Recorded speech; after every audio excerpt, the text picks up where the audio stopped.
বেসন আর চাউলের গুঁড়া দিয়ে মুচমুচে রসালো জিলাপি শেয়ার করব। নিয়ে নিচ্ছে আধা কাপ পরিমাণ চাউলের গুঁড়া, আধা কাপ পরিমাণ বেসন এবং 1 টেবিল চামচ পরিমাণ বেকিং পাউডার।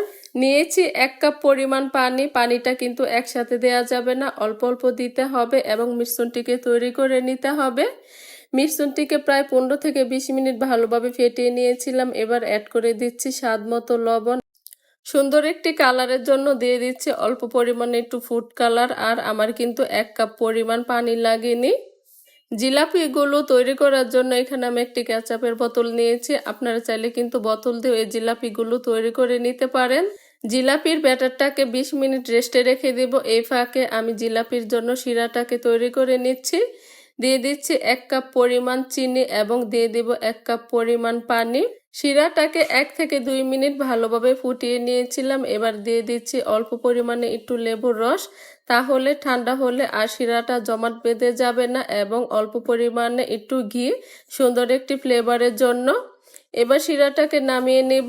জিলাপিগুলো তৈরি করার আগে তেলটাকে একটু ভালোভাবে গরম করে নিতে হবে।